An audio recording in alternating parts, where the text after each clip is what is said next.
Bienvenidos a Foros HRNTSI. El tema de hoy, reconfiguración política en Latinoamérica. ¿Qué cambios traerá y cómo puede fortalecer la política exterior en países de la región?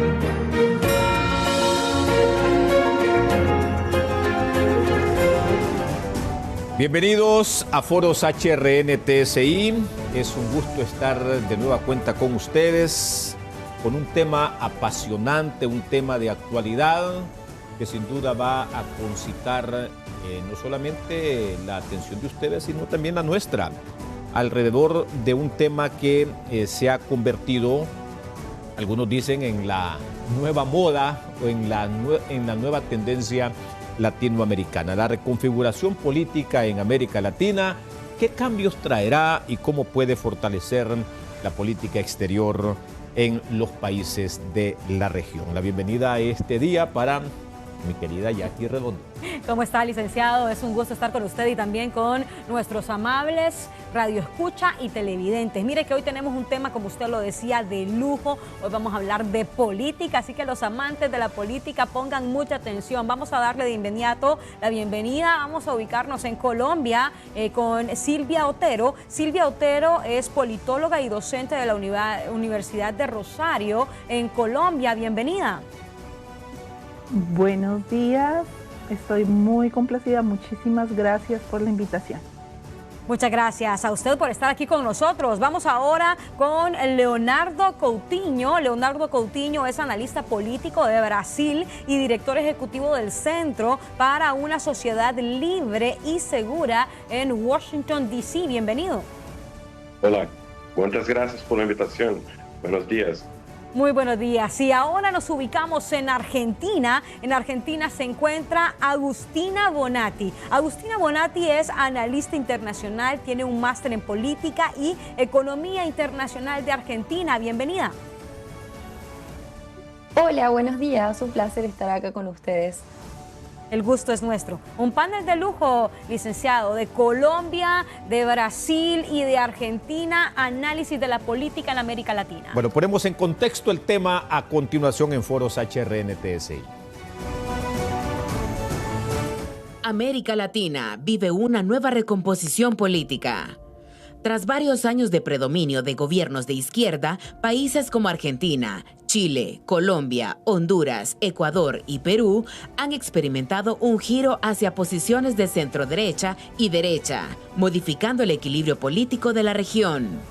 Este cambio responde a factores como la demanda del mayor crecimiento económico, generación de empleo, seguridad ciudadana y mejores resultados en la gestión pública. Más allá de las diferencias ideológicas, la tendencia refleja la búsqueda de soluciones a problemas que afectan a millones de latinoamericanos. La nueva configuración política podría impulsar una política exterior más enfocada en la atracción de inversiones, el fortalecimiento del crecimiento internacional y la cooperación en temas estratégicos como seguridad, migración y desarrollo económico.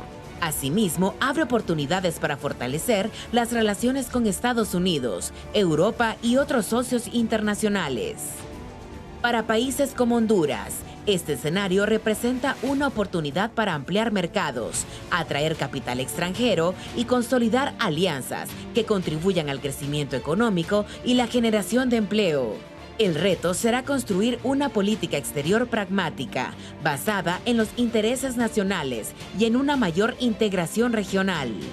La reconfiguración política latinoamericana no solo redefine el mapa ideológico del continente, también plantea la posibilidad de una región más competitiva, conectada y preparada para enfrentar los desafíos del siglo XXI.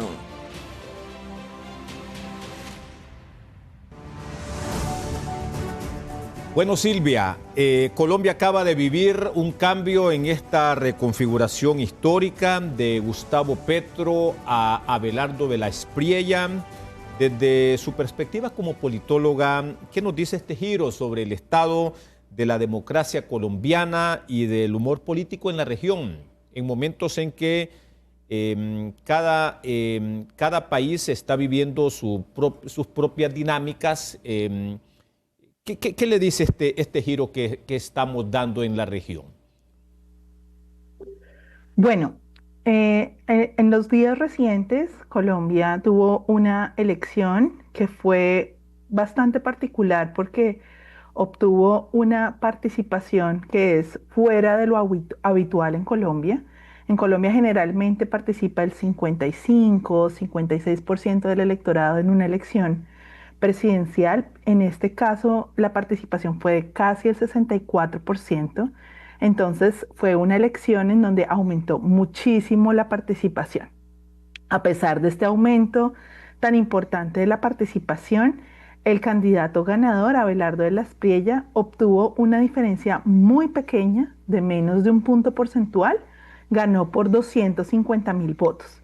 Entonces no es una victoria aplastante, no es un mensaje de la ciudadanía de rechazo absoluto y de aburrimiento con el proyecto político vigente que es el de Gustavo Petro, un proyecto de izquierda, sino que pues es un triunfo con una diferencia pequeña. La razón por la cual Abelardo de la Espriella gana, pues como en todas las elecciones latinoamericanas, tiene múltiples causas, pero la principal causa es el rechazo de esa mitad de la ciudadanía frente al gobierno de Gustavo Petro. El elemento más claro para poder establecer si una persona votaba por el candidato de la continuidad del proyecto oficialista, que era Iván Cepeda, o por el candidato de la oposición, que era Abelardo de la Espriella, era la percepción frente a la gestión de Gustavo Petro. Entonces, fueron unas elecciones que prácticamente funcionaron como un plebiscito o un referendo frente a la gestión del gobierno de izquierda de Petro. Y en ese sentido, pues es muy notable que la forma como votaron las personas en Colombia fue muy parecida en el año 2022 y en el año 2026. Es decir, hay un mapa electoral, hay una geografía electoral que parece mantenerse a lo largo del tiempo. Ahora, ¿qué nos dice este triunfo frente a las dinámicas latinoamericanas? En América Latina llevamos ya unos buenos años. Desde el año 2020 estamos hablando de 25 elecciones en donde la oposición al oficialismo, sea de derecha o sea de izquierda, gana la elección. Y apenas en 7 o 6 elecciones ha ganado el candidato de la continuidad o del oficialismo. Entonces, tanto esto ha afectado a los gobiernos de izquierda como en Boric o Petro o Arce, como también candidatos de derecha que han perdido. Bolsonaro, Piñera, Duque. Entonces, esta es una tendencia, un patrón de castigo al incumbente, independientemente de si es de izquierda o si es de derecha, pero ya en los últimos años, desde el año 2023, sí se observa un giro hacia la derecha importante en países como Argentina, en Ecuador, en Chile, en Bolivia, en Perú, en Colombia. Entonces, a pesar de que viene una tendencia de castigo al oficialismo desde hace un buen tiempo, en los últimos años sí se percibe ya de forma mucho más clara un viento hacia la derecha en América Latina, trayendo al poder proyectos de derecha muy diferentes, algunos más tradicionales, institucionalistas y otros que son populismos de derecha antisistema, en donde estaría el actual presidente electo de Colombia, Abelardo de la Espriella. Bien, muchas gracias, Silvia. Y un dato interesante que usted nos da es lo reñido de los resultados de las elecciones. Nos decía usted que en Colombia son la diferencia de 250.000 votos. Aquí en Honduras fueron 42.000 votos entre Nasria Fura y Salvador Nasralla. Vamos de inmediato a consultarle a Leonardo Coutinho si podemos hablar de que estamos en una nueva especie de nueva vanguardia derechista en la región. Hola.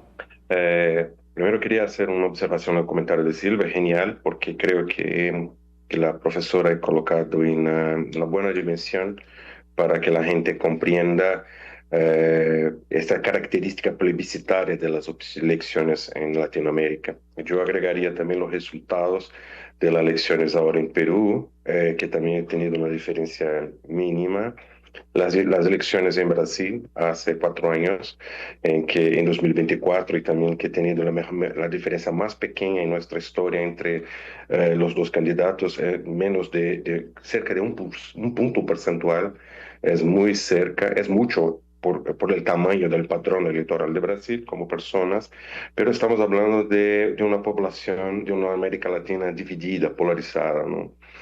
Entonces voy a tu pregunta. Sí, hay un movimiento visible a la derecha, pero yo recomiendo un poco de cuidado a mirar que no pienso que es un movimiento ideológico, ¿no? No significa que el elector se convirtió en un elector de derecha, así como tampoco fue un elector de izquierda. Es un elector pragmático que está haciendo, como ha dicho la profesora Silva, un castigo, algo incumbente, o está haciendo una apuesta a un proyecto que le parece, que para él parece más eficiente, porque al fin del día las personas están hartas de la crisis de seguridad, están hartas de la crisis económica. Entonces, ¿quién hace la propuesta para hacer un arreglo de eso más eficiente? Está logrando el suceso o el logro. ¿Por qué? ¿Qué pasa en mi percepción? El ambiente polarizado tiene dos extremos, ¿no? Y esos dos extremos son clásicos. Uno va a estar siempre con la derecha, otro siempre con la izquierda. Pero en Latinoamérica hay un pueblo que está en medio, y es la mayoría, la parte más grande de los lectores, que es gente que está buscando soluciones para el día a día, para la vida y todo esto. Entonces, esto es fluido, va a ir a un lado o al otro. Entonces, yo he escuchado la introducción del programa, y para mí es genial porque América Latina está en un punto muy clave para el futuro. Y estos presidentes electos, de Asfura a Honduras, a Milei a Argentina, no pueden caer en la tentación de pensar que vencieron la elección por ideología, porque la gente los quiere por derecha. Ellos tienen que seguir y hacer un proyecto de desarrollo que pueda ofrecer a la población las respuestas que ellos esperan. Porque si no, en 4 años, ellos tienen vida corta, 4, 5, depende del país, la duración de las administraciones, van a ser punidos así como los antecesores. O sea, hay que pensar que la ideología no es la garantía de suceso de gobierno, porque el pueblo no los puso ahí porque se convirtió en creyentes del libre mercado, están leyendo Adam Smith. No, porque la gente está haciendo una apuesta y un cambio. Y la clave ahora para América Latina es que hay una ola, esto sí, una ola, una convergencia de países con características políticas convergentes, y hay un interés de la economía más grande del hemisferio, que Estados Unidos, donde vivo, que es de hacer una transferencia de muchas de tus producciones al hemisferio occidental. Entonces, esta puede ser una chance que no debe ser solamente ideológica, pero de pensar en sacar las ventajas para que los países de la región puedan aprovechar este momento histórico. Bueno, Agustina, tanto Silvia como Leonardo tienen, digamos que sus dudas respecto a si es un giro ideológico real el que se está dando en América Latina, o un fenómeno también de hartazgo ciudadano, independientemente de si se sea de derecha o de izquierda. ¿Cuál es tu análisis respecto a esto muy puntual? Bueno, a mí me gustó lo que dijeron mis antecesores. Silvia dio un contexto general y Leonardo explicó muy bien esto de las olas. Y un poco yo creo que viene por ahí la cuestión. A diferencia de sus países, en Argentina, con la segunda vuelta, hubo una diferencia muy grande entre el candidato ganador, que es nuestro actual presidente, Javier Milei, y el que quedó en el camino, que era Sergio Massa.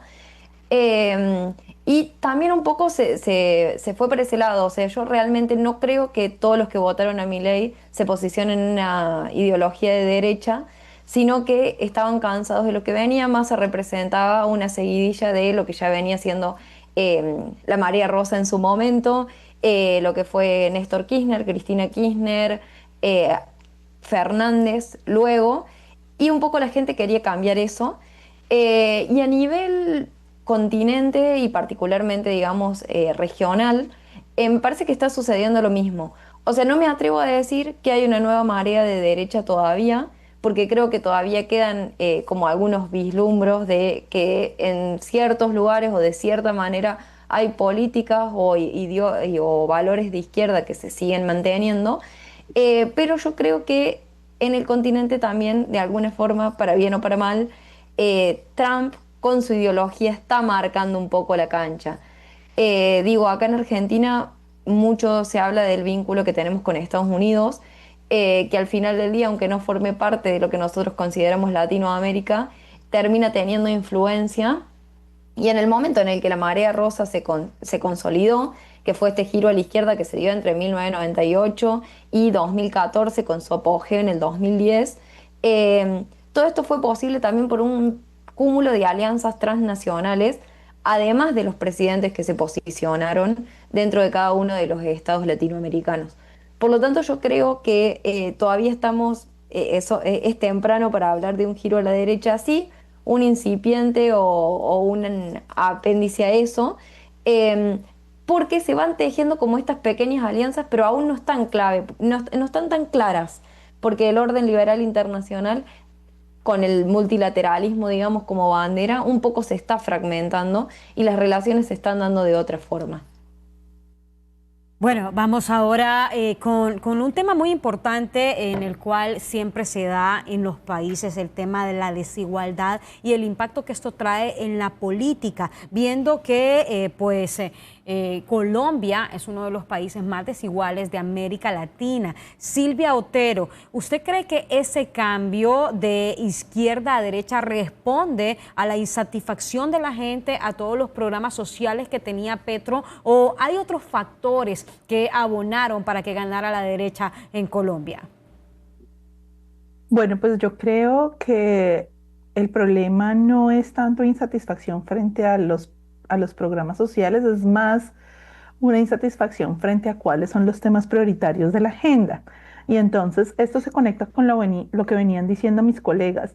La derecha en los últimos años en América Latina, con algunas excepciones, por ejemplo, Milei, para Milei esto no es tan importante, pero para el resto de los países, el tema de la seguridad es lo que estructura estas nuevas apuestas que están ganando en las elecciones que giran hacia la derecha. Y en Colombia, más que estar descontentos por el funcionamiento de los programas sociales, porque digamos que en el gobierno de Gustavo Petro hubo avances, pero también hubo pues vacíos y sombras en muchos aspectos, lo que está expresando la ciudadanía es que el tema de la seguridad no está siendo correctamente atendido, ha sido completamente sacado de la prioridad política del gobierno. Hubo una política de negociación con grupos armados organizados que se llama en Colombia la paz total, y estos procesos de paz con muchos grupos en diferentes partes del territorio no produjeron los resultados esperados, no disminuyeron las amenazas, a la extorsión, la afectación muy concreta a la vida cotidiana de muchas personas. Y como Colombia pues tiene esta historia de guerra civil y de conflicto armado en la historia bastante reciente, pues las personas sienten una gran aprehensión a volver a las épocas en donde la ciudadanía estaba sitiada en las ciudades y en donde había pues una guerra civil ocurriendo en el campo. Entonces, tanto las ciudades como las personas que habitan en las zonas rurales tienen una gran preocupación por el fortalecimiento de muchos grupos armados y por el empeoramiento de las condiciones de seguridad en las ciudades. Entonces, esto es uno de los principales aspectos que empujó la candidatura de Abelardo de la Espriella, más que temas, digamos, económicos o de justicia social o de reforma social. Ahora, también es un hecho que Gustavo Petro tuvo unos logros importantes en términos sociales. Se hizo una reforma pensional, se hizo una reforma a la educación superior. Hay, digamos, una apuesta para que las personas de menores ingresos tengan más trabajo y digamos, aumenten los ingresos, lo cual ha llevado a la reducción de la pobreza. pero digamos que también hubo problemas en el desarrollo de esta agenda. Entonces, por ejemplo, la reforma a la salud no ha funcionado y al contrario ha habido un deterioro del sistema de salud. Eh, Se recortaron los subsidios de transferencias condicionadas en un 70%. Entonces, las personas perciben que sí hubo algunos avances, pero tampoco fue un Lula en Brasil, ¿no? Tampoco fue un Evo Morales en Bolivia. No hubo unos avances espectaculares en términos sociales, sino que en algunas cosas hubo avances y en otras cosas hubo retrocesos. Bueno, interesantes enfoques, por eso decía yo en la introducción de que este tema desde la perspectiva de nuestros invitados e invitadas nos va a aportar muchas luces para entender aquí en Honduras y en la región este contexto, esto que estamos viviendo, esta reconfiguración. Y yo respecto a lo que decía Silvia, también debo hacer una relación del New York Times en un artículo precisamente a propósito del tema. Los temas que más preocupan hoy a los latinoamericanos han evolucionado. Por ejemplo, antes del 2000, el negocio de la droga se limitaba principalmente a 2 países. Ahora las bandas criminales libran mortales guerras territoriales por el control del mercado minorista de drogas en todo el hemisferio y se han diversificado hacia la extorsión, la trata de personas, la minería ilegal. Justamente, y aquí conversábamos internamente con Jackie, los indicadores económicos de Petro fueron buenos. Sí. Dejó una economía más o menos estable en Colombia, pero como bien decía Silvia, el tema de la inseguridad, bueno, volvieron a aquellos viejos tiempos de la colocación de bombas, ¿verdad? Algo que se creía ya había sido superado en el hermano país. El caso del colapso de Venezuela, Leonardo, el éxodo resultante pudo haber sido también un detonante de la ruptura que hace tiempo atrás también, hay que decirlo, se estaba gestando en Venezuela. En absoluto. ¿Qué pasó con el esto de Venezuela? Cuando la crisis venezolana ha generado la oleada migratoria más grande de nuestro hemisferio, hecho que los inmigrantes venezolanos llegasen a todos los países de la región y llegasen no solo como visitantes comunes, pero como testigos de una tragedia de un país, ¿no? Entonces, estos testigos de esa tragedia de Venezuela empezaron a compartir esta experiencia. La gente de los países pasaron a mirar a los venezolanos como la imagen viva de carne y hueso del fracaso de las políticas y de Venezuela. ¿Y por qué es esto importante? Mi país y la mayoría de los países de la región han tenido en el pasado la experiencia de dictaduras militares, ¿no? Nosotros vivíamos sobre líderes autocráticos y dictatoriales de derecha. Entonces, la izquierda tenía la virtud, vamos a decir así, de usar en su favor 2 cosas. La lucha por la democracia, el historial de lucha por la democracia, que uno puede concordar o no, y no voy a entrar en este mérito, pero ellos aprovechaban de este argumento porque luchaban contra estos líderes de derecha autoritaria, y tenía también la agenda de la preocupación por los problemas sociales. ¿O qué pasa? Cuando estos testigos venezolanos llegan a estos países, funcionan como vacunas ideológicas. Empiezan a mostrar los señales. Y más do que eso, la crisis venezolana asume una dimensión muy grande y se torna muy visible, además de los migrantes. Pero no solo Venezuela, el tema de Nicaragua, el tema de Cuba. Y esto entra en el elemento ideológico, pero quita de actores como Petro, quita de actores como Lula, quita de actores la autoridad moral que ellos tienen la respuesta para estos problemas, porque son todos amigos de Maduro, de Ortega y todo esto, y esto es un efecto. Pero el punto máximo que se agrega a esto es que esto es un catalizador. Esto aumenta el problema. ¿Por qué? Porque las lideranzas de izquierda de Latinoamérica no fueron capaces de entregar una mejoría social real y fueron muy responsables por el deterioro de la seguridad ciudadana. ¿Por cuál manera? Por mala conducción de las políticas de seguridad. Como muy bien dicho Silva y usted ha apuntado esta encuesta de este estudio que fue apuntado por New York Times. La gente hoy en Venezuela, en Brasil, en Chile, mira, Chile es uno de los países con buen nivel de desarrollo, los menores, menos desiguales de la región, están muy preocupadas por el tema de la seguridad pública. Y los carteles y las maras, las mafias, se convirtieron, sí, en grupos con control territorial, con disputa por el poder del Estado. Algunos evolucionaron asumiendo tácticas muy cercanas de terrorismo. En mi evaluación, en algunos lugares ya son. Entonces, esto ha dañado la confianza de la población en un Estado, o sea, este leviatán, ¿no?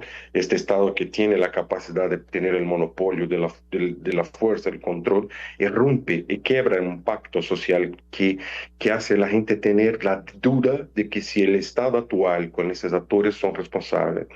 Entonces, en este contexto surge una ventana enorme para discursos de outsiders. Por ejemplo, Bukele porque él ha logrado avanzar mucho dentro de la política de su país, porque he hecho cambios profundos y efectivos en el tema de la seguridad. ¿O qué se pasó en parte esto por arrestos masivos, que uno dice, esto viola los derechos humanos, o por varios otros factores? Si usted pregunta para la gente en la caña, El Salvador, yo he tenido esta experiencia, la gente no le importa. La gente dice, mira, yo tengo la vida y la libertad nuevamente. Entonces, es complicado, es tan profundo esto, y nosotros no podemos pensar desde nuestras sillas cómo meter en una balanza valores democráticos, de libertad, de seguridad, economía, y todo. Están todos muy confusos y las personas están pensando más y el día a día y las respuestas para las necesidades actuales. Y como usted muy bien preguntado, Venezuela y la inmigración masiva fue como una vacuna general en todo el hemisferio que echó a la gente a mirar esto de otra forma. Bueno, interesante análisis. Y estamos viendo que si bien es cierto, ya el análisis ha sido bien claro en el que pues no estamos en el regreso de una derecha total, que hay división en América Latina viendo los márgenes de votos que son muy pocos entre unos y otros, pero la derecha está gobernando nuevamente en países como Argentina, hablando del caso de Javier Milei, hablando del caso de El Salvador de Bukele, hablando del caso de Chile, José Antonio Kast. ¿Cómo podría aprovechar la derecha en estos momentos, viendo que tienen una buena posición de terreno en América Latina? Agustina Bonatti. Bueno, en ese sentido yo creo que me parece como central un poco pensar... Por un lado, me sumo a lo que decía Leonardo, se ha tomado y se ha utilizado Venezuela como el mal ejemplo, como lo que no queremos que suceda en nuestros países. Entonces, eso ha sido aprovechado, digamos, por la derecha totalmente, como en su momento la izquierda aprovechó el hecho de las autocracias. Y ahora creo que lo importante un poco es pensar qué incluye esta derecha. Digo, Silvia nombraba el tema de la seguridad, que es clave. También es cierto, como ella remarcaba, que no ha sido el eje de campaña de Javier Milei, pero sí ha sido uno de los ejes a la hora de entrar a la administración, ya que tenían un lema muy claro desde el Ministerio de Seguridad que decía: el que las hace las paga, que muchas veces era algo que no veíamos en Argentina. Sin embargo, si bien a nivel nacional el tema de seguridad fue una pata, pero no fue el eje de la campaña, como sí lo fue el hecho de el rechazo frontal a lo que se llamó la casta política. Sí es verdad que a nivel provincial, ya que nosotros representamos un Estado federal, a nivel provincial sí ha habido en algunas provincias ciertos análisis y ciertos números que reflejan que sí en algunas provincias hay un problema de seguridad. Si bien no depende 100% del Estado nacional, sino que depende de los estados provinciales, de los gobiernos provinciales, mejor dicho, sí hay, digamos, una cuestión de seguridad, sobre todo con lo que tiene que ver con robos en las calles, para traer la tranquilidad, digamos, a los ciudadanos de a pie que se encuentran yendo a trabajar y viniendo a sus casas todos los días. A partir de eso, también pensar un poco, como les decía, qué incluye esta derecha y qué es lo que pueden aprovechar de eso.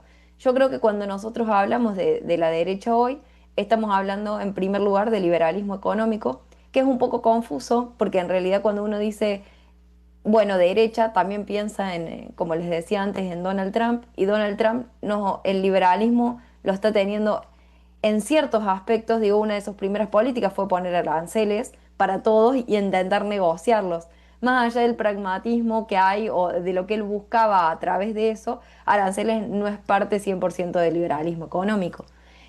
Por otro lado, una pata central también está siendo el conservadurismo social, que creo que eso es muy importante. Digo, no sé, acá en Argentina, por ejemplo, fue uno de los países pioneros con el matrimonio igualitario y eso hoy se presenta por los partidos políticos de derecha como una aberración. Entonces me parece que el aspecto central, social, ideológico tiene mucho que ver con esto. Digo, hoy están poniendo en primer lugar a la familia, en muchos casos también a la religión y a los valores religiosos, que si bien en el caso de Argentina hoy no representa, la religión no representa como una pata electoral sumamente fuerte, pero sí suma y forma parte, digamos, del discurso y de los valores de la derecha a nivel general. Otra cuestión central, como nombrábamos, es la seguridad y el orden. Sobre todo, bueno, en este caso sería la situación en el orden, saber cómo se encuentran las cosas, cómo están esquematizadas y poder tener una previsibilidad en base a eso.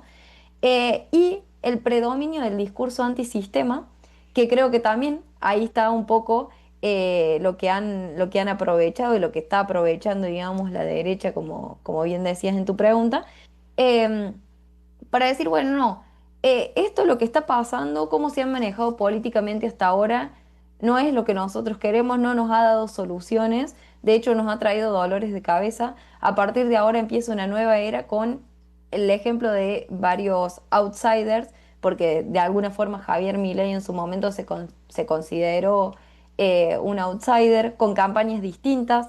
Entra mucho en juego lo que es la tecnología, que en otro momento quizás quedaba un poco relegado o era un eje de campaña, pero después quedaba en stop. Ahora eso no pasa, digo, la dinámica que da el Internet y la sobreinformación es algo que trabaja también con las agendas y posiciona agendas para los gobiernos de derecha que muchas veces la utilizan a su favor, y me parece que es lo que tienen que hacer, digamos, cualquier partido político.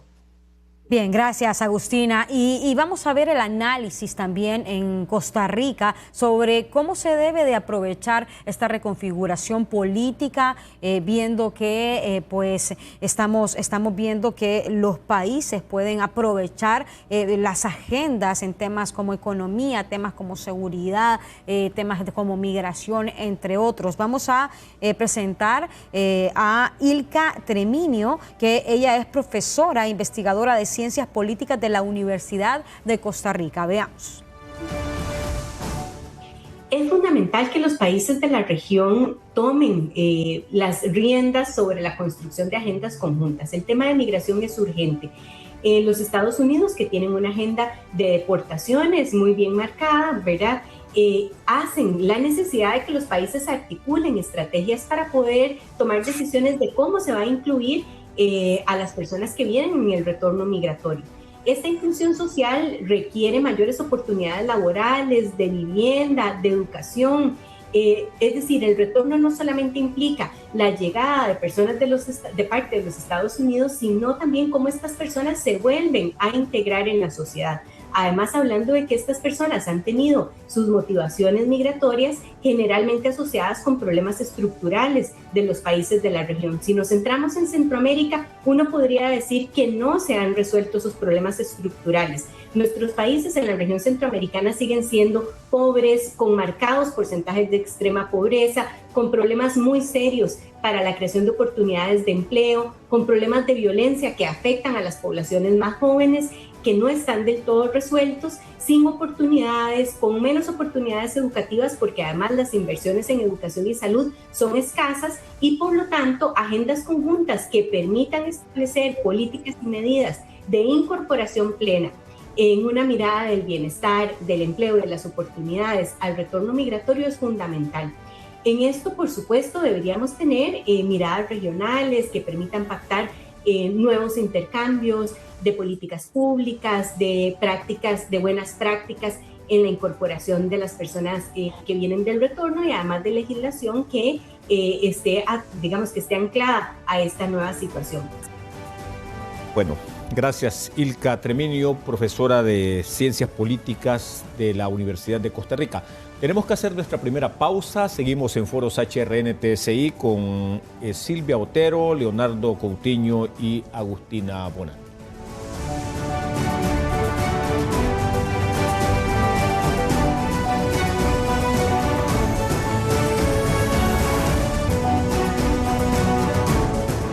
Seguimos en Foros HRN-TSI y hemos incorporado también a esta conversación y a este análisis a Luis León. Él es analista político hondureño que justamente también comparte sus valoraciones respecto a esta configuración que hoy está viviendo el continente americano.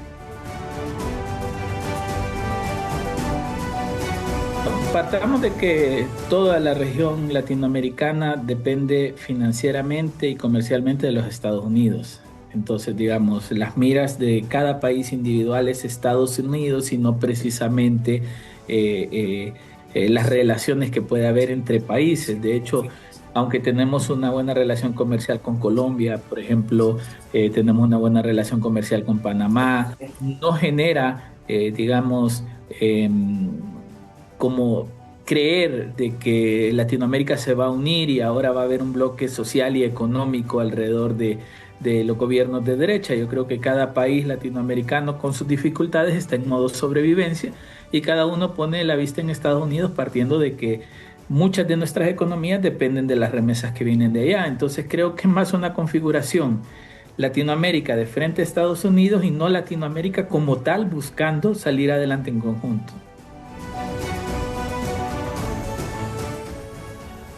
Bien, interesante postura la del analista político hondureño Luis León. Vamos ahora con Silvia Otero. Silvia, usted como directora de investigación de la Universidad de Rosario y con un doctorado en Northwestern, tiene bastante enfoque académico en este tema. ¿Cree usted que Colombia podría convertirse en ese termómetro para América Latina, viendo que podrían aprovechar ideologías parecidas en América Latina?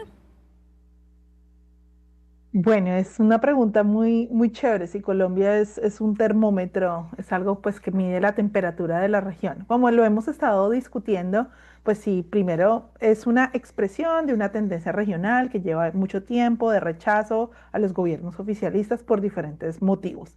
También es una expresión de una tendencia regional hacia unos liderazgos de derecha y de izquierda también, pero en estos últimos años de derecha populista, antisistema, una derecha pues que es muy curiosa porque es una derecha que se manifiesta como contraria al establecimiento, aunque pues los mismos líderes de esa derecha pues, son cercanos al establecimiento económico. Entonces aquí hay unas contradicciones interesantes en la narrativa de ese proyecto, pero pues es el hecho que son derechas, que son anti-establecimiento, que tienden como a enfrentarse y a chocar con las instituciones que existen en los distintos países.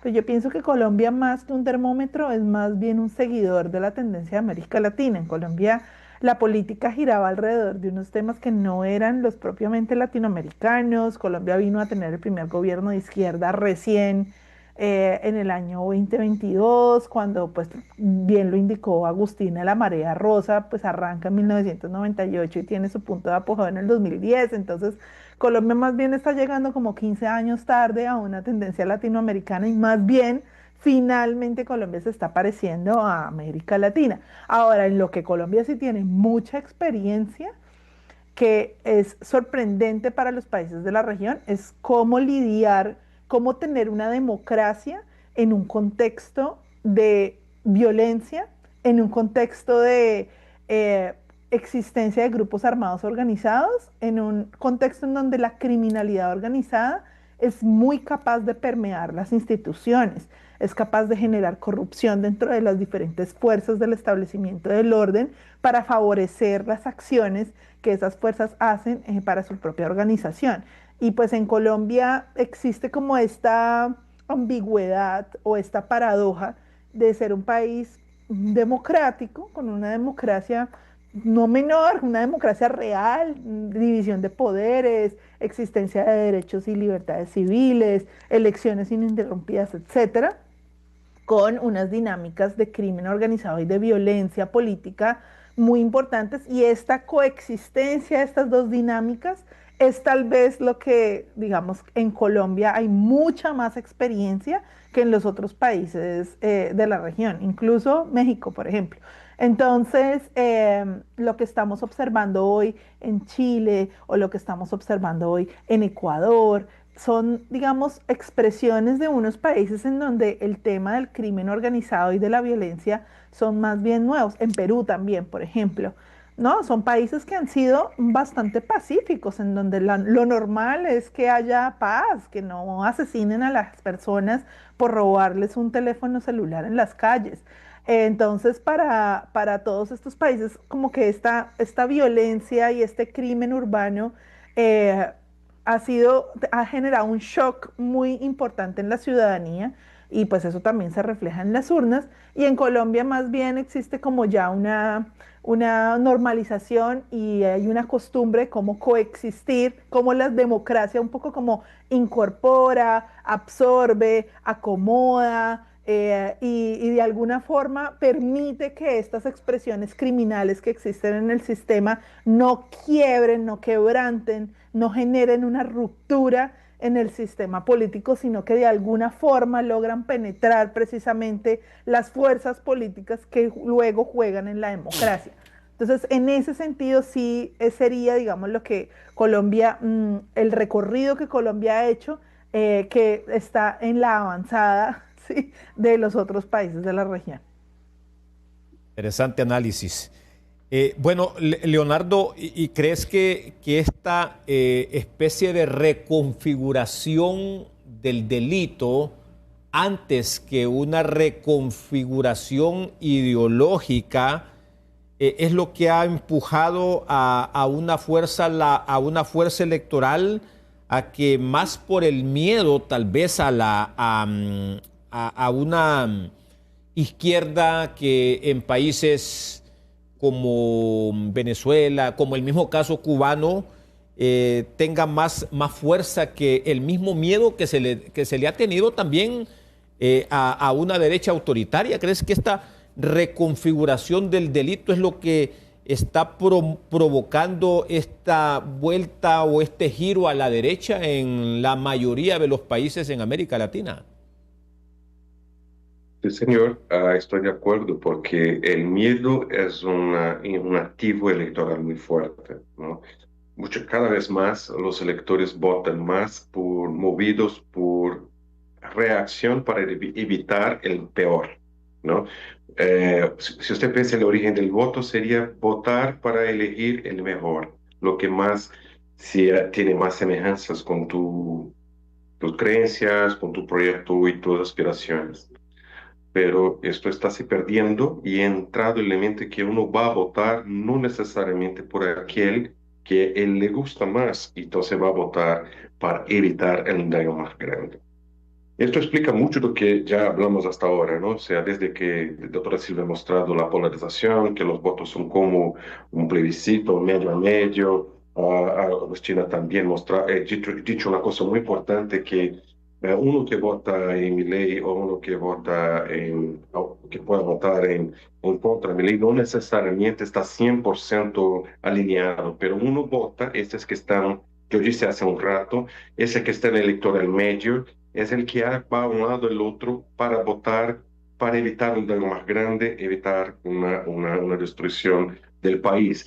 Entonces, este mensaje que los países y las autocracias de derecha enviaron para la región ha tenido un impacto que ha hecho un favor para la izquierda crecer, pero también el colapso de movimientos de países que están bajo la cuestión de la izquierda en Latinoamérica ha enviado un mensaje muy fuerte.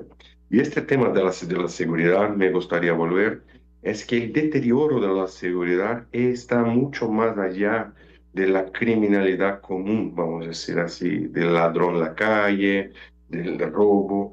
Está por un deterioro que la gente ha percibido que ha perdido parte del país. La gente está percibiendo que no solo territorialmente, pero institucionalmente han perdido, y el tema del narcotráfico verdaderamente se convirtió en la raíz de todos los males, porque nosotros pensábamos los tres países productores que son Colombia, Perú y Bolivia, y los otros países eran el tránsito, pasaban las drogas por ahí y iban para los mercados de Europa y Estados Unidos, básicamente.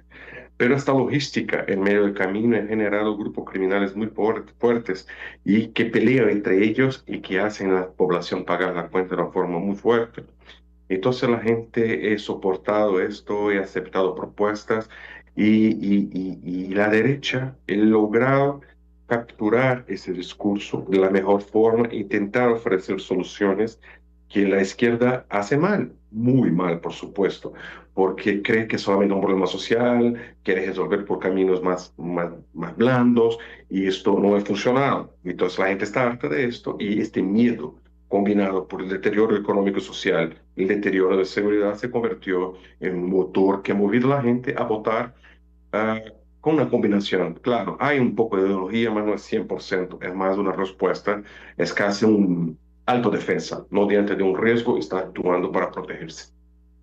Bien, interesante, Leonardo. Y miren, el tema de los que votan por miedo, ¿no? Los que votan por miedo, los que votan por el menos peor, como lo decían ustedes.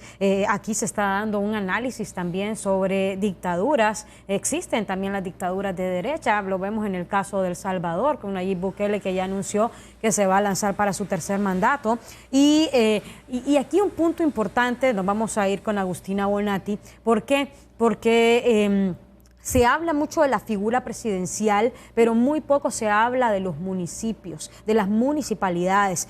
Usted tiene una especialidad que incluye internacionalización municipal y esto es un concepto muy poco conocido. Y la pregunta es, ¿cómo puede la democracia de territorios, ciudades, municipios fortalecer esa política exterior en países como Honduras o en Argentina? Muchas gracias por tu pregunta, Jackie. La verdad que es un tema que a mí me apasiona y que tiene que ver un poco también con adecuarse al contexto, porque digo, los territorios hoy importan, los territorios hoy tienen peso, particularmente en Argentina, que hay un montón de gobiernos locales y específicamente en la provincia en donde yo me encuentro, que es la provincia de Córdoba, de la región centro, parte del centro productivo de Argentina. Que en esta provincia contamos con 427 municipios y comunas que tienen cierta autonomía para generar, digamos, su propio vínculo internacional. Un poco esta idea se enmarca en lo que es la paradiplomacia, que con este prefijo para, a lo que se refiere es que no es que es paralela a lo que hace el Estado Nacional en política exterior, sino que acompaña desde su unidad. En el caso de Argentina, para muchos acuerdos que se hacen por parte de los territorios, ya sea niveles subnacionales, hablando de localidades o municipios, como así también de provincias. Si bien el Congreso debe tener un cierto conocimiento sobre eso, no es necesaria su aprobación, siempre que vaya en línea con la política exterior o la ideología y los valores de la política exterior de nuestro país.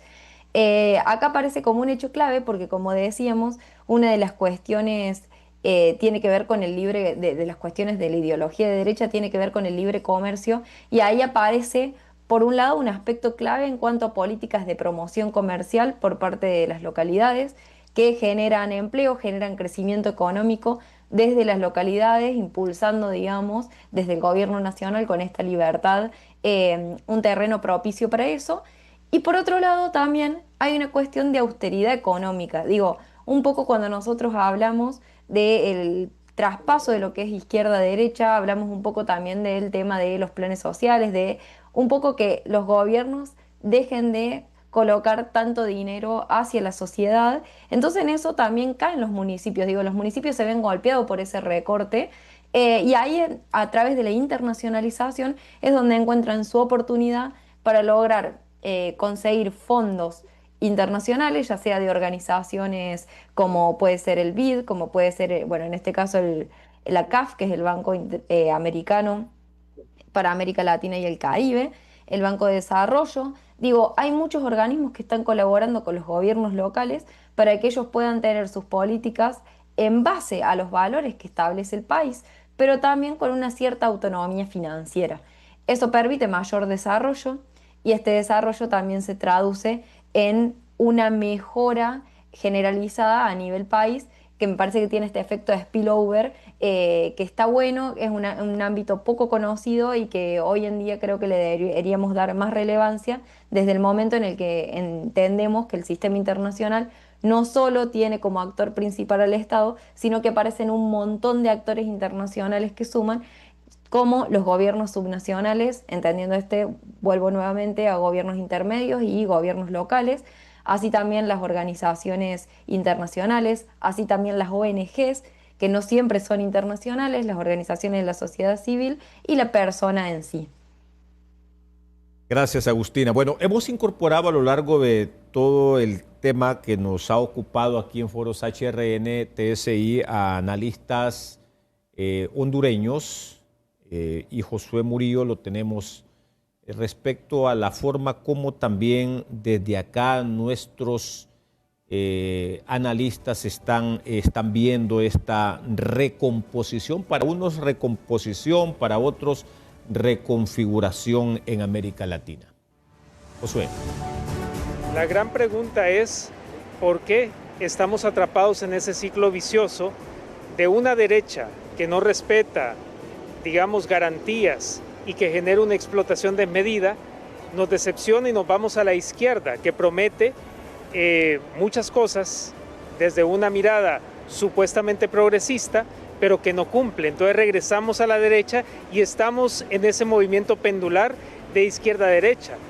Entonces, más allá de una visión bipolar de América Latina y el Caribe, a mí lo que me gustaría proponer es que la ciudadanía mire más allá y el centro del análisis sea quién va a luchar contra la corrupción, quién va a mejorar las condiciones y quién va a mermar esa impunidad que nos tiene estancados históricamente, sobre todo en países con democracias e instituciones tan débiles como la hondureña. Bueno, era lo que manifestaba el analista hondureño Josué Murillo. Nos vamos a una pausa. Cuando regresemos, tenemos más de Foros HRN, TSI, reconfiguración política en Latinoamérica. ¿Qué cambios traerá y cómo puede fortalecer la política exterior en países de la región? Ya volvemos.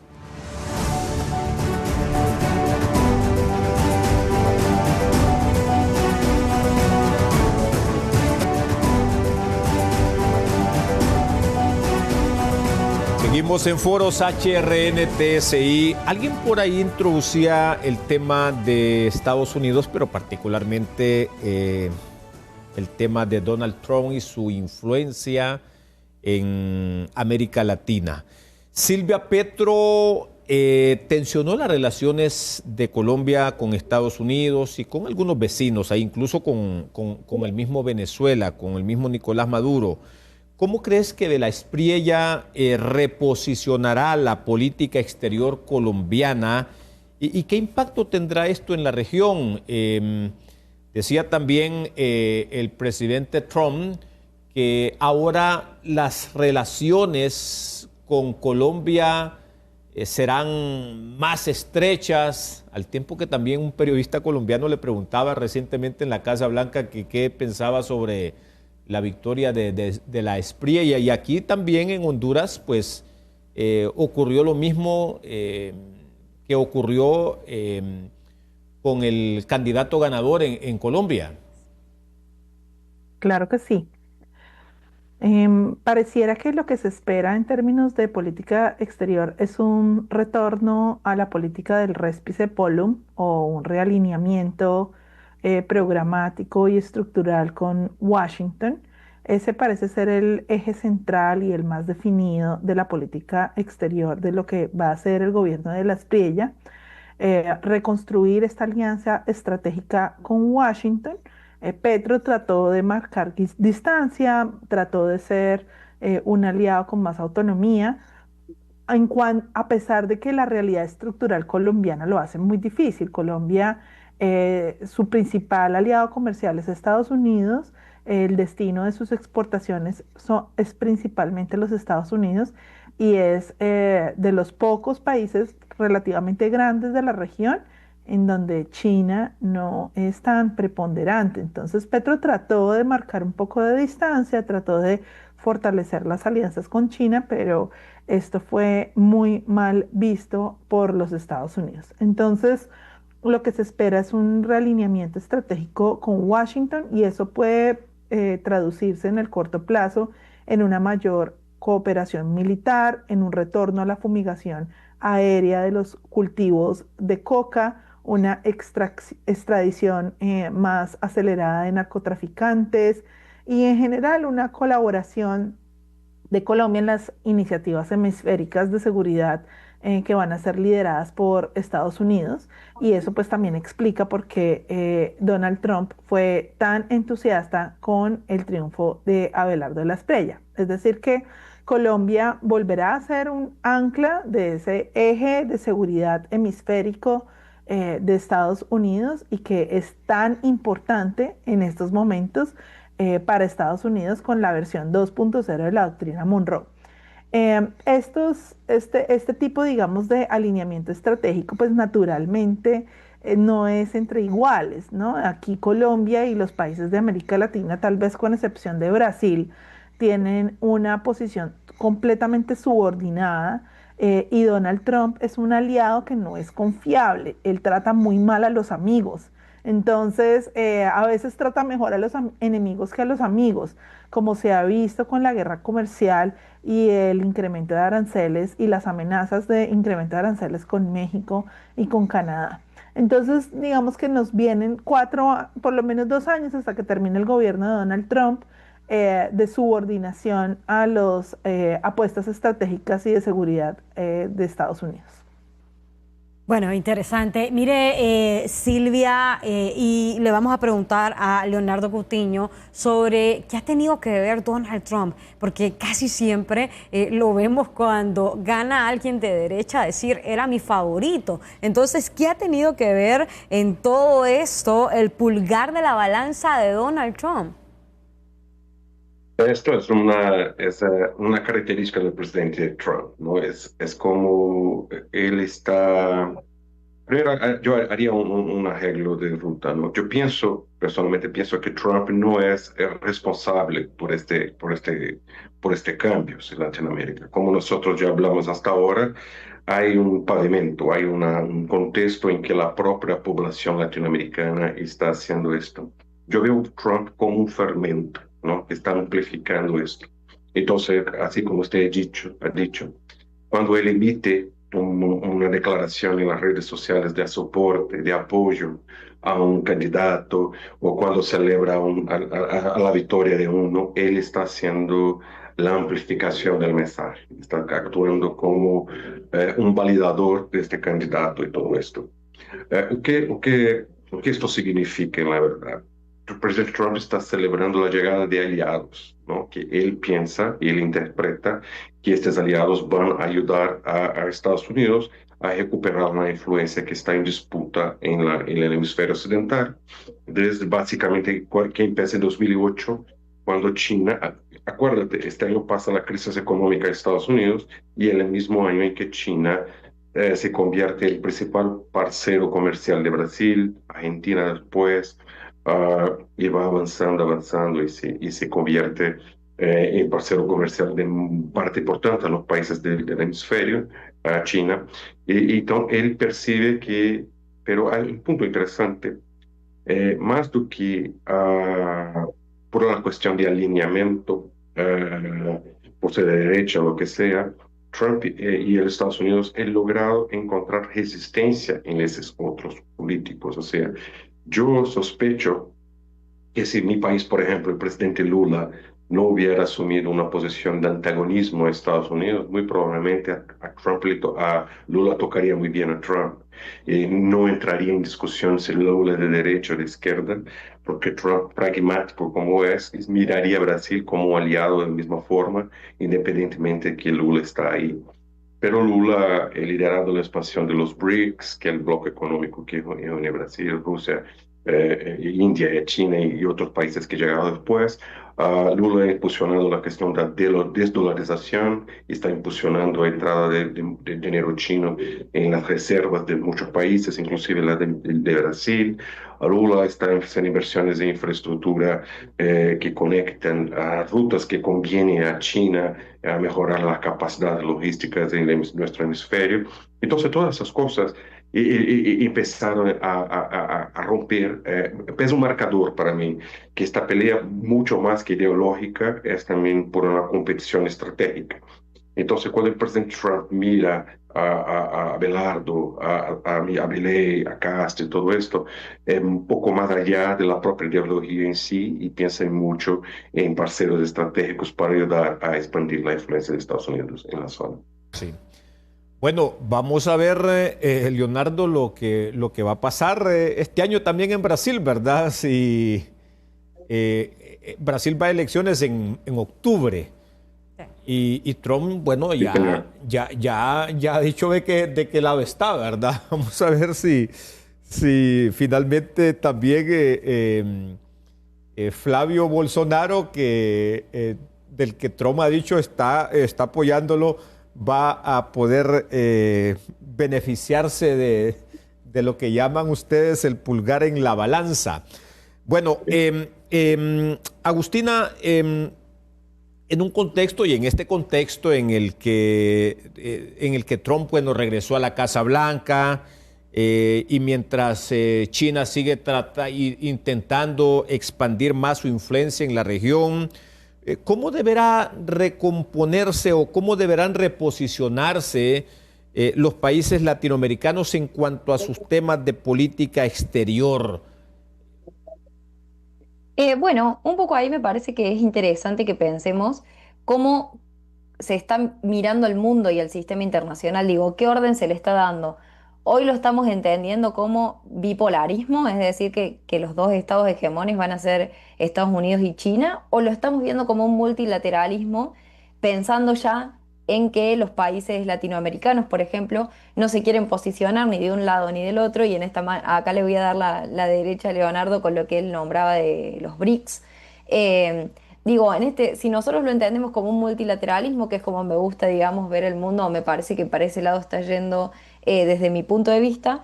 Nosotros tenemos, bueno, por un lado, un Estados Unidos que se plantea fuerte con China por el otro, y que a su vez se plantean una guerra, si se le quiere, comercial, en el que el mundo se encuentra dividido. Y ahí aparecen ciertas agrupaciones, porque me parece que los países latinoamericanos tienen que posicionarse como región o en grupo. La verdad es que hoy creo que nadie tiene las capacidades para hacerle frente a estos dos países. Cuando nosotros pensamos en potencia, pensamos en fortalecimiento económico, fortalecimiento militar y fortalecimiento ideológico. Esto es algo que tiene muy marcado Estados Unidos y es hacia donde estuvo yendo China y de a poco lo va logrando. Hoy creo que militarmente se encuentra por debajo de Estados Unidos, pero poco a poco va escalando. Y lo que tiene que ver con lo económico, como bien decía también Leonardo, con el tema, por ejemplo, de las reservas chinas, que antes uno solamente hablaba de las reservas en dólares dadas por Estados Unidos, hoy también aparece el swap. Y por el otro lado, la ideológica, digo, nosotros pensamos, bueno, ¿cómo es el pensamiento o cómo es lo que impone China? Y por el otro, ¿cómo es el pensamiento occidental, que es el que también se viene dando después de la Guerra Fría y mantiene como esos valores occidentales que nosotros le llamamos? ¿Cómo hacemos nosotros un contrapeso? Creo que es a través de las organizaciones internacionales en las que formamos parte. Hoy, BRICS tiene mucho peso porque concentra gran parte del PBI a nivel mundial y gran parte de la población a nivel mundial, pero BRICS también contiene a China. Lo que pasa es que al haber una política de consenso, China nunca va a tener la última palabra, aunque probablemente muchos de sus aliados que estén dentro del grupo pueden ir hacia aquel lado. Después otra cuestión también puede ser, bueno, cómo nos manejamos o cómo va a ser el reparto dentro de la ONU. Digo, la Organización de las Naciones Unidas también tiene un peso particular que, si bien soy partidaria, lastimosamente, de que las reglas las ponen los ganadores, hay una cuestión ahí en donde cada país puede expresar lo que piensa y su ideología, y hay una reconfiguración constante con los temas de la agenda internacional. Creo que a partir de los mecanismos que ofrecen las organizaciones internacionales es a partir de donde la región puede ir a encauzarse para no tener que posicionarse de un lado y del otro, y sí tomar una política en el que a partir de este regionalismo puedan sacar lo mejor de ambas partes. Bien, muchas gracias a Agustina. Vamos ahora con Silvia Otero. Silvia, nosotros este año estrenamos gobierno con una diferencia muy marcada de 42.000 votos entre un candidato y el actual presidente Nasri Afura. ¿Cómo ven ustedes desde Colombia este cambio de política en Honduras? Sí, podemos encender. Nuevamente como la expresión de estas tendencias latinoamericanas que hemos venido discutiendo. Estamos tanto por la injerencia de Donald Trump en las elecciones, en unos lugares más que en otros, ¿no? Yo creo que en algunos países esta injerencia puede realmente tener un peso de definir o de ser decisivo en una elección. En otros es pues sencillamente un visto bueno y marcar lo que será una tendencia de política exterior. Entonces, eso por un lado. Por otro lado, pues digamos que es la expresión de una situación muy vulnerable en la que estamos los distintos países de América Latina, pues a pesar de haber tenido de estar alcanzando cierto nivel de desarrollo económico que provee cierto nivel de bienestar a la ciudadanía, todavía hay altos niveles de pobreza, hay altos niveles de desigualdad. Y esto pues implica que Honduras, como otros países latinoamericanos, no han logrado resolver problemas del siglo XX, y estamos en el siglo XXI, en un contexto en donde se nos vienen los problemas del siglo XXI y tenemos cada vez menos capacidades de responder frente a las diferentes amenazas. La llegada, digamos, de la preponderancia de las estructuras de crimen organizado internacional. Esto era algo que de pronto pues existía, pero no tenían estas estructuras de crimen, no tenían los recursos, ni la tecnología, ni la capacidad de cambiar cosas como sí lo tienen ahora, y pareciera que los diferentes países de América Latina, Honduras, el resto de Centroamérica, Colombia, Ecuador, no tenemos formas muy claras de combatir contra este tipo de crimen, ¿no? No son guerrillas rurales que se pueden atacar por medio de una guerra, sino que requieren un trabajo de inteligencia en los flujos económicos que pasan por unas economías que están hechas precisamente para que esos flujos sean opacos y no puedan rastrearse. Y digamos que si no se recorta el tema del flujo de recursos, es imposible debilitar a estas estructuras de crimen organizado. Entonces estamos en una situación en donde tenemos una serie de problemas no resueltos a los que se están sumando nuevos problemas. Y a eso pues se añade este lugar de mucha subordinación frente a los Estados Unidos en países que dependen de las remesas. Entonces, por un lado, la política de los Estados Unidos es castigar con aranceles las diferentes economías, incluyendo las de América Latina, y este aumento de los aranceles empeoran las condiciones económicas de las poblaciones que dependen de industrias que exportan a los Estados Unidos, generando flujos migratorios hacia los Estados Unidos. Entonces es un ciclo de problemas que se deriva pues de la subordinación tanto en política exterior como a nivel económico de los países de la región. Entonces, pues lo que observamos con relación en Honduras frente al nuevo orden político latinoamericano, pues es la expresión de países en posiciones estratégicas muy vulnerables por el influjo del crimen organizado, por la preponderancia de las remesas, como lo decía un profesor anteriormente. Sí.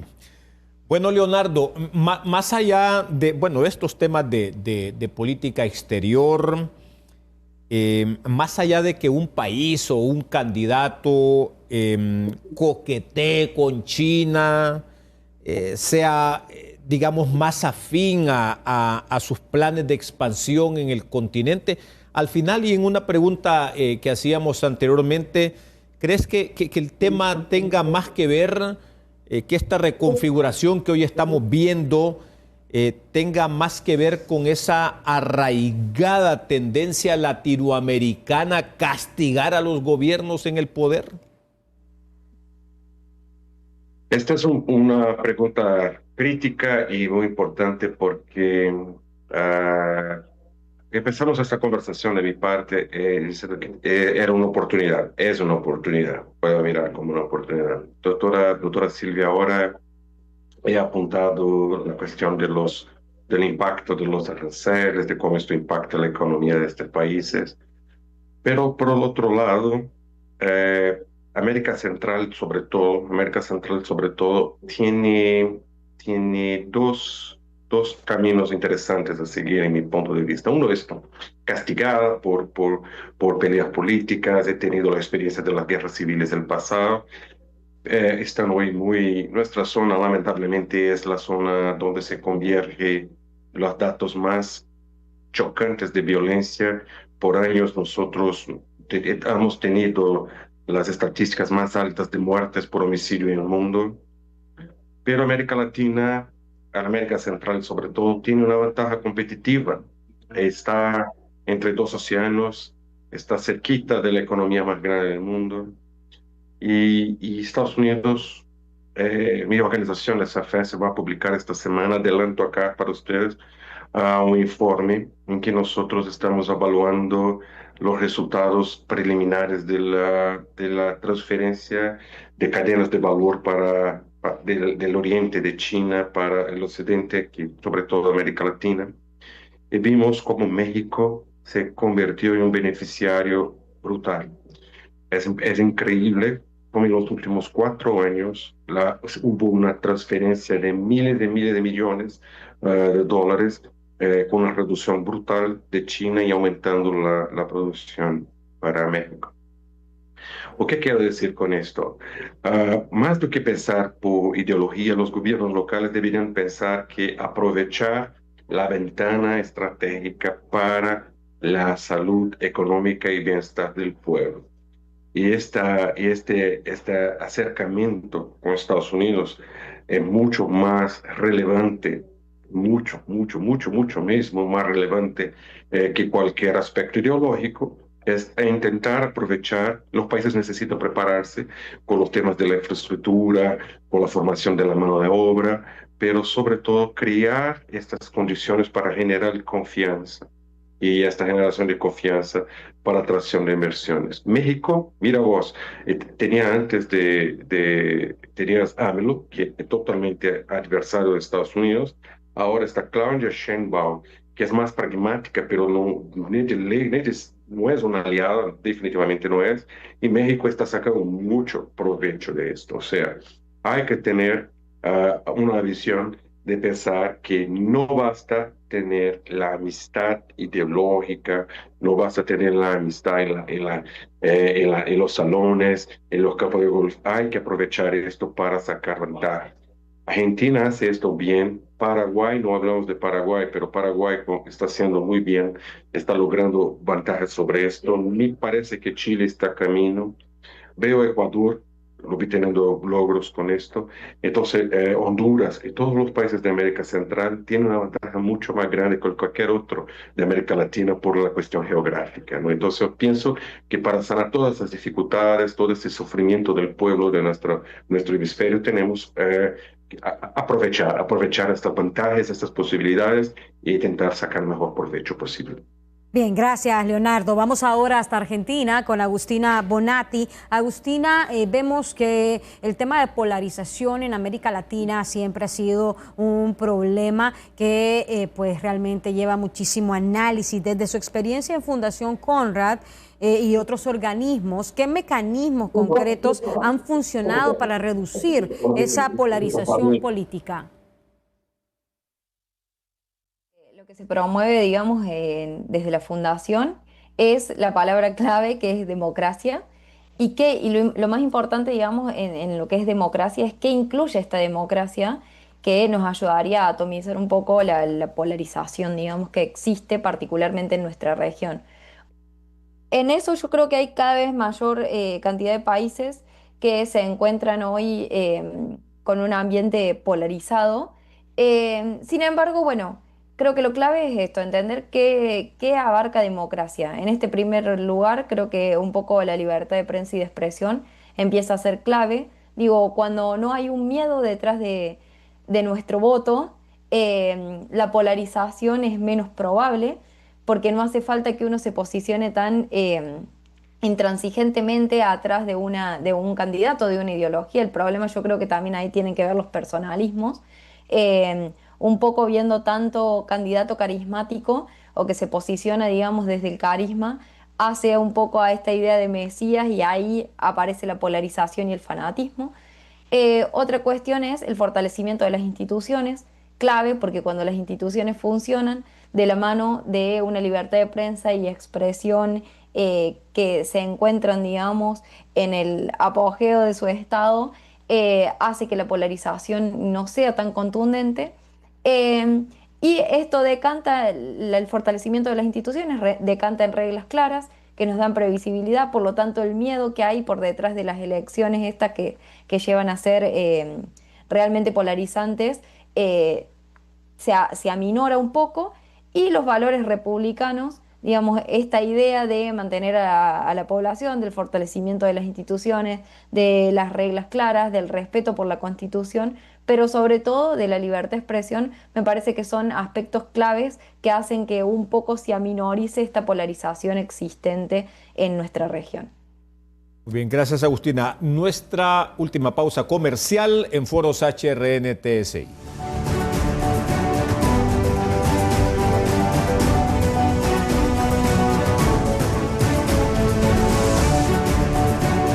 Entre la derecha y la izquierda y los sobresaltos generados por las dictaduras.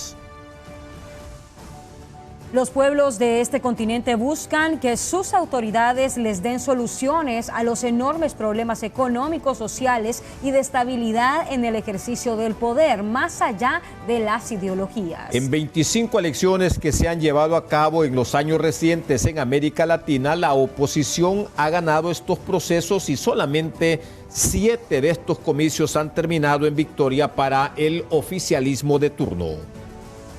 Para algunos sectores, América Latina vive actualmente un giro o un cambio de viento a la derecha, con propuestas tradicionales en algunos casos o con planteamientos populistas en otras circunstancias. Otros grupos de opinión pública, en cambio, sostienen que en la región no hay un viraje a la derecha, sino una manifestación popular de castigo a los gobernantes o mandatarios que no han dado respuesta a sus demandas más sensibles en los ámbitos social, económico y político. Los latinoamericanos no se han convertido en electores de derecha o de izquierda. Lo que ocurre es que la mayoría están hartos de la crisis y de las polarizaciones. Hay una insatisfacción de la gente frente a la forma en cómo son enfrentados los problemas prioritarios, como la inseguridad, la pobreza, la corrupción y el crimen organizado que tiene infiltradas las instituciones. El miedo a la expansión de la criminalidad organizada, combinado con el deterioro de las condiciones económicas y sociales, ha movido a la gente a votar por las derechas. Lo concluyente es que los hondureños y los demás pueblos de este continente reclaman progreso, libertad y equidad social. Vamos de inmediato con nuestras conclusiones y vamos a darle 30 segundos a Silvia Otero, politóloga y docente de la Universidad de Rosario en Colombia.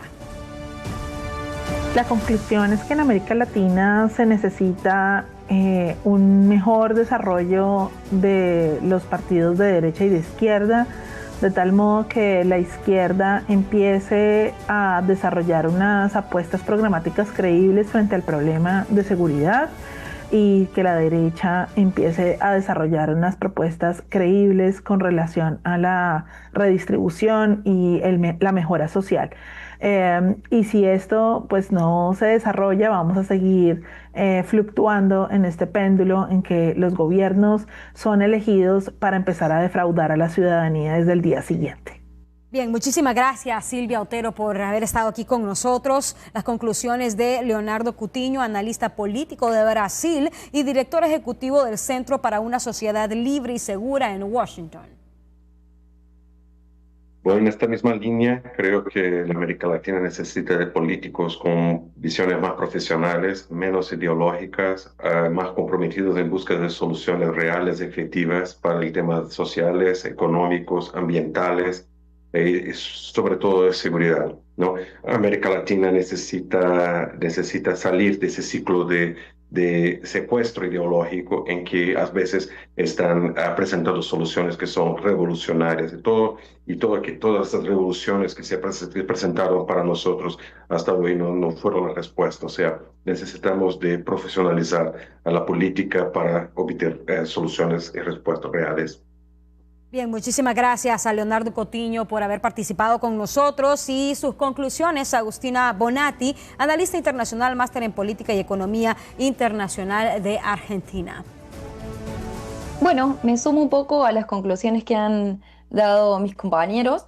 En esto me parece central volver a recalcar lo que decíamos recién. Creo que hoy, para que no sea votar al menos peor o votar todo el tiempo por el cambio, la idea sería que los partidos se replanteen volver a las bases, volver hacia los valores democráticos, hacia el fortalecimiento de las instituciones, que creen reglas claras, un ambiente propicio y libre para la expresión, y creo que a partir de ahí sí se va a empezar a votar más por ideología y no tanto por el cambio constante, por no estar a la altura de las circunstancias de lo que hoy ofrece la sociedad, de lo que hoy quiere, mejor dicho, la sociedad, y ofrecen o tienen para ofrecer los partidos políticos. Y un poco basándonos en nuestra región, creo que estaría bueno ver cómo se van a reconfigurar para que no haya una alineación directa en China o con Estados Unidos, sino que nosotros podamos crear el contrapeso suficiente dentro del sistema internacional para poder manejarnos con cierto margen de autonomía y poder tomar las decisiones sacando lo mejor que tienen estas potencias para darnos, pero no con un nivel de maneje total. Muchas gracias. Vaya panel de lujo el que hemos tenido, como dice siempre nuestra querida Jackie. Politólogos, académicos, analistas que nos han ayudado a entender más esta reconfiguración que hoy están viviendo los países latinoamericanos. Muchas gracias por sus aportes valiosos que nos nutren a todos, insisto, para entender esta reconfiguración que no solamente es política. Gracias también a nuestros televidentes, a nuestros oyentes que nos dispensan con su atención, con su fiel atención a los temas que planteamos aquí en Foros HRNTS, y a este equipo también liderado por Yaeli Chinchilla, que hace posible que estemos al aire, y serán hasta la próxima, Jackie. Así es, hasta la próxima. Muchísimas bendiciones. Gracias por su fiel sintonía.